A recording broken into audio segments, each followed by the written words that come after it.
Em nome do Pai, do Filho e do Espírito Santo. Amém. Palavra da salvação. Querido irmão, querida irmã, a própria Sagrada Escritura já nos alerta: não só de pão o homem viverá, mas de toda a palavra que procede da boca de Deus. Portanto, precisamos buscar este alimento, que é a palavra de Deus. Assim como o corpo precisa de alimento para se sustentar, também a nossa vida espiritual necessita alimentar-se. Qual é o alimento da nossa vida espiritual? O alimento principal, o alimento salutar da nossa vida espiritual é a palavra. Devemos todos os dias procurar nos alimentar da palavra de Deus. Como temos buscado este alimento salutar para a nossa vida de fé? Por isso, aproveitemos esta ocasião do Palavra da Salvação para permitir que o Senhor fale ao nosso coração. Escutemos.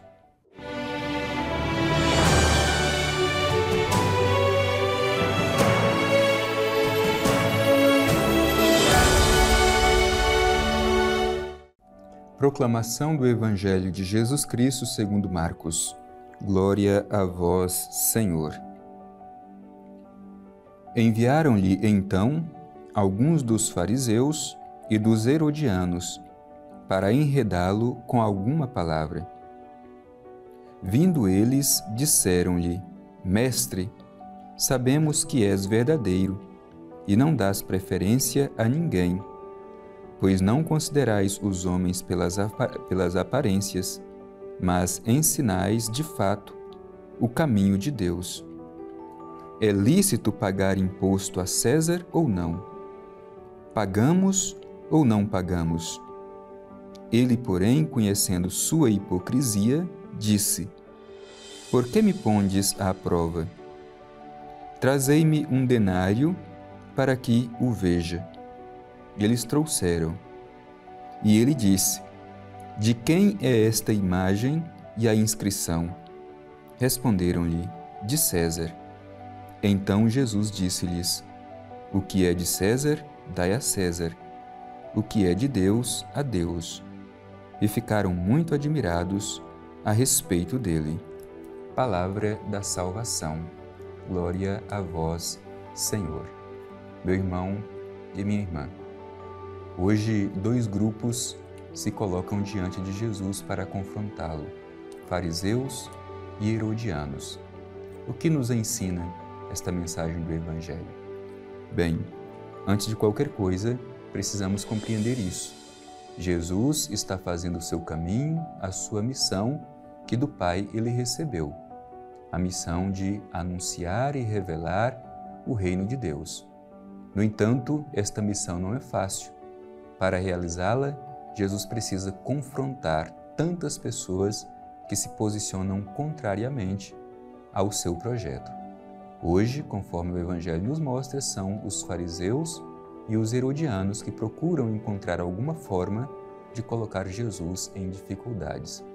Aliás, vale dizer que há uma diferença do modo com que as pessoas simples se aproximam de Jesus, do modo com que as autoridades, tanto civis quanto as autoridades religiosas, se colocam diante de Jesus.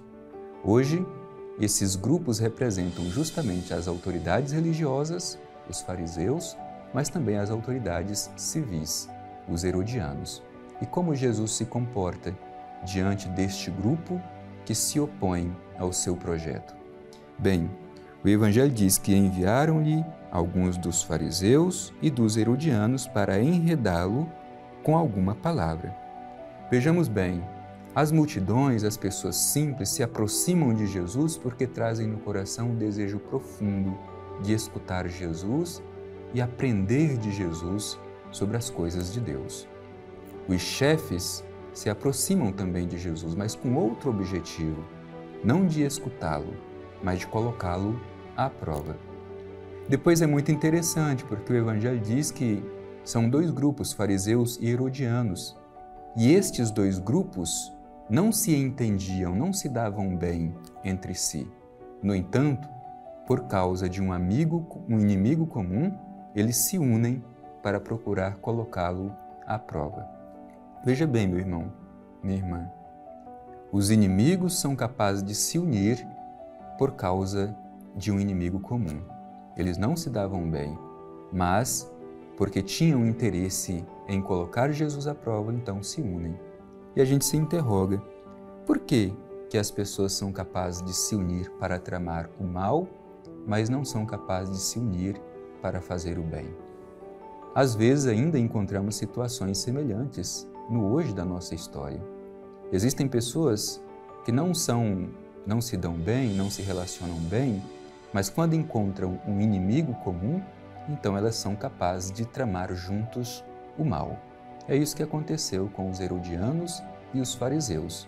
Eram inimigos entre si, mas para tramar o mal contra Jesus se uniram para que pudessem alcançar este objetivo. Então é importante a gente salientar que fariseus e herodianos não se davam bem, mas para tramar contra Jesus se uniram. Por isso se aproximam para pegar Jesus em alguma palavra, como diz o Evangelho. Bem, vindo eles, disseram-lhe: Mestre, sabemos que és verdadeiro e não dás preferência a ninguém, pois não considerais os homens pelas aparências, mas ensinais de fato o caminho de Deus. Portanto, aqui a gente percebe um outro elemento que a gente precisa ficar muito atento em relação a esse tipo de pessoa. Eles fazem falsos elogios a Jesus. Não é isso que eles acreditam de Jesus. No entanto, utilizam-se da falsidade para se aproximar de Jesus. Tecem falsos elogios, o chamam de mestre. Diz que Jesus é verdadeiro, não tem preferência. De fato, Jesus é assim, mas não era isso que os fariseus e herodianos acreditavam de Jesus. Portanto, se aproximam de Jesus, mas com falsidade. Meu irmão e minha irmã, é preciso que nós também sejamos vigilantes para que esse tipo de falsidade também não esteja presente em nosso coração. Tomemos cuidado com os falsos elogios, tanto da nossa parte quanto da parte das pessoas que às vezes vêm ao nosso encontro. Nem tudo que às vezes as pessoas dizem sobre nós são elogios verdadeiros que vêm do coração. Então não nos iludamos, assim como Jesus não se deixava iludir com esse tipo de falso elogio. Ora, afagando ou ao menos procurando afagar o coração de Jesus, armam para Jesus uma armadilha na tentativa de colocá-lo em dificuldades. Depois de tecer estes elogios, diz: é lícito pagar imposto a César ou não? Pagamos ou não pagamos? Por que essa pergunta dos fariseus e dos herodianos é uma pergunta que coloca Jesus em dificuldades? Porque qualquer forma que Jesus respondesse, Jesus estaria em dificuldades.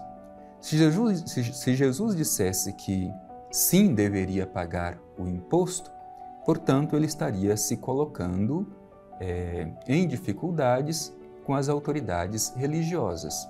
E se Jesus dissesse que não deveria pagar o imposto, ele se colocaria em dificuldade com as autoridades civis. Portanto, como que Jesus sai desta armadilha dos fariseus e dos herodianos? Diante disso, Jesus disse, conhecendo sua hipocrisia, disse: por que me pondes à prova? Portanto, Jesus sabia da hipocrisia deste grupo de fariseus e herodianos.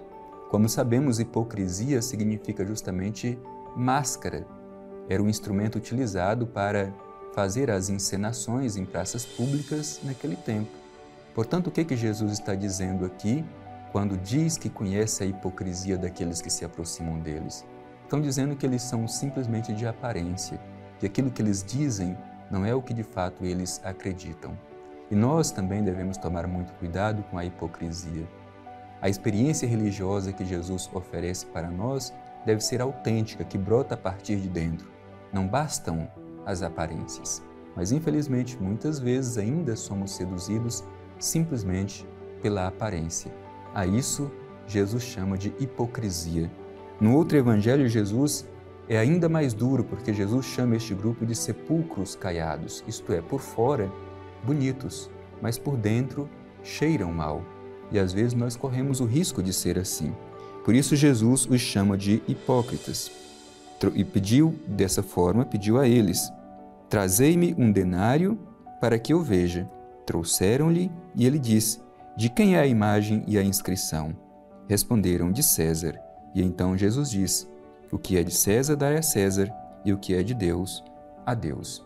Qual é o ensinamento de Jesus? Que a fé não nos livra das responsabilidades civis quando elas são justas.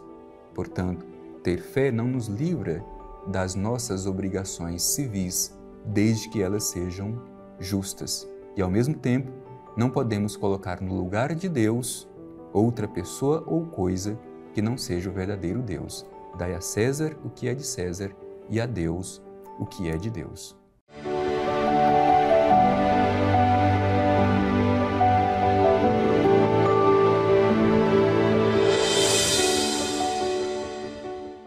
Coloquemo-nos em atitude de gratidão e oração, concluindo este nosso momento de escuta e reflexão da Palavra de Deus. Te convido, meu irmão, minha irmã, para juntos nos dirigir ao Divino Pai Eterno e a Ele fazer a nossa prece, a nossa oração. Divino Pai Eterno, Deus de misericórdia, Deus de bondade e amor, te pedimos no dia de hoje, à luz do Evangelho que escutamos, que o nosso coração seja o altar do verdadeiro Deus. Dai a César o que é de César e a Deus o que é de Deus. Que saibamos discernir, ó Divino Pai Eterno, as nossas responsabilidades e em tudo procuremos realizar a Tua vontade. Assim seja. Amém. O Senhor esteja convosco, Ele está no meio de nós. Abençoe-vos o Deus Todo-Poderoso, Pai, Filho e Espírito Santo. Amém.